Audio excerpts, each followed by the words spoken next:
All right, my name is Stephanie Walsh for Side B Radio. I'm sitting with the Lang brothers at the Halstead Center in Chicago. Well, congratulations on Twisted. I know that yesterday during the Q&A you explained how it came up, but can you tell us again? How did the idea for Twisted come about? Well, I think it starts with when we were kids, we just really liked Disney. So I just assumed everybody does. And so we've got all the Disney movies memorized. And so we just assume everyone else does.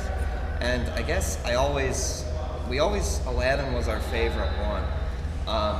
But it was weird because I always hated the character of Aladdin because I thought he was mean and he stole stuff from people and like kind of ruined their lives, and I was like, I don't think he's very admirable.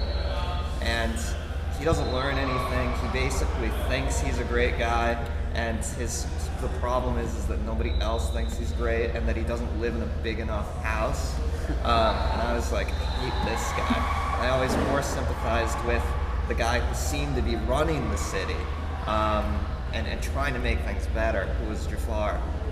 And so I really like ancient history and really boring like minutiae of how ancient cities are run, grain shortages and stuff like that. I think that's interesting.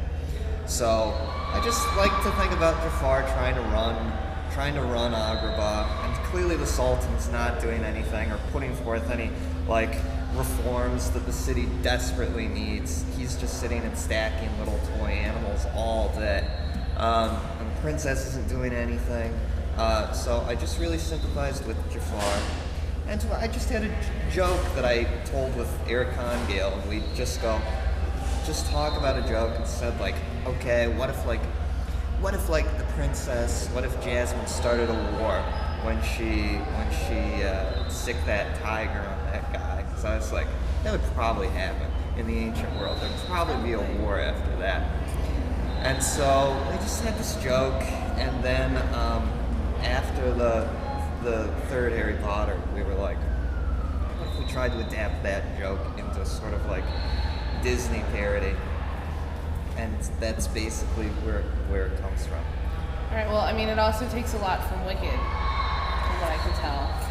So. Yeah, that was sort of another part of the idea, was just saying, let's do it like if it's like from the bad guy's point of view, so that's like what Wicked is. So the first thing that we did for the show wasn't the script or anything, it was the poster, where it's a picture of Jafar with the bird whispering in his ear. And then after that, we would show that to people, and they said, oh, I get it. Because the whole idea for the show is sort of a really, really dumb joke. But what I like about it is it's the least topical joke in the world, because Wicked's 10 years old and Aladdin's 20 years old, and it just makes me go, it's pretty funny to make a joke about things that are so old. Yeah. But I think it may work because all the people who liked Aladdin when they were kids are now like old enough. They were the same people that grew up and liked Wicked, and now they're old enough to where they're okay with like all of the Disney characters saying swear words, which is that's the other basic of the show. It's true, that didn't shock me. That was not a problem for me. Great. How does the writing process work? I feel like you guys did this quickly. Did you have the book and stuff before you launched the Kickstarter? We sort of had drafts. It went through several drafts. Matt and Eric started writing it, and then I came on. But it was, it went through different drafts. We sort of started back pretty much right after the third Harry Potter show. So back in like September, we started writing it. It seemed like a really, really long time. Lots of drafts that we went through. It basically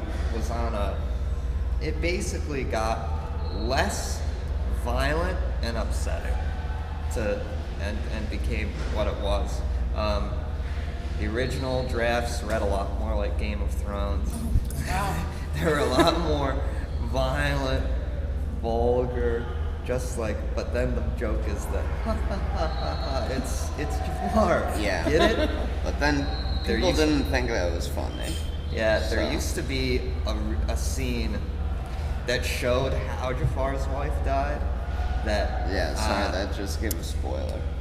It was It's- just the part where the Sultan. You know how the Sultan Stacked stacks the stuff? animals. He decided to He stack all stacked of his his- concubines Oh my God. and stack them, and then he was just on opium, and he wanted to put an elephant on top of the pyramid of women, and then he put the elephant, and then he made a Frightened elephant. frightened elephant Go up a a ramp. ramp onto the women. And then immediately they crushed all the women and the elephant died. And the elephant died, and that made the Sultan really upset because he wasted a perfectly good elephant, but he killed like 50 women. And so basically the joke being is that ancient rulers were not very nice. The ancient world was not very nice, and it's weird that that in fairy tales princes and princesses and kings are like good, but it's like there was probably never a good one. So do you feel this way about like how you sympathize with Jafar? Do you feel that way about other, like are you just for the anti-hero for most things? I recognize that I'm being a little shit when I sympathize with Jafar. I know he's an evil sorcerer that's trying to just take over the world, but it's funny to justify it and say, no, actually he's not that evil. And that's Yeah. kind of like, we sort of make a joke about that in the show, if we're not allowed to say spoilers. Like, we should sort of make a joke about it, that Yeah. you can't take all the Disney villains and say, oh, they're sympathetic.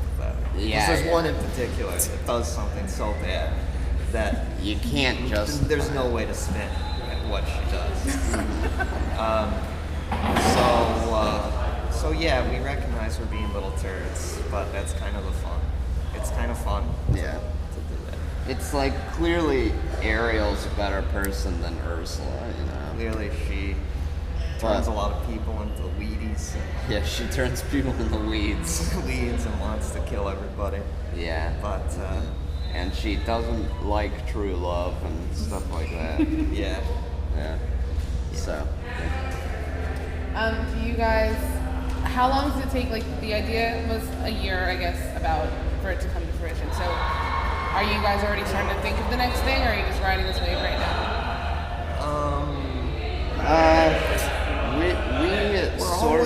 We're always trying to think of the next thing and always working on the next thing.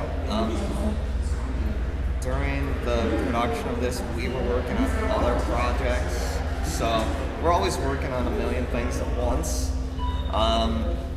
But there's nothing really that we're behind at the moment, in terms of new play.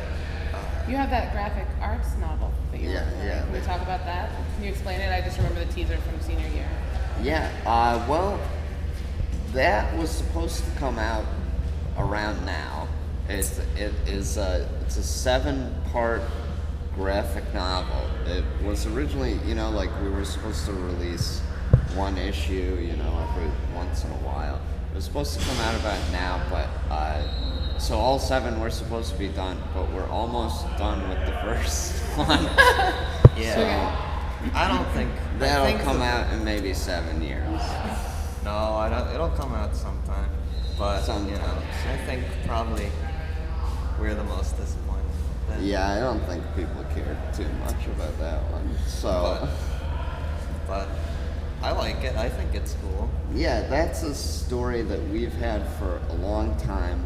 It's called Quicksand Jack. It's about a cowboy. It's sort of like this supernatural mystery cowboy adventure thing.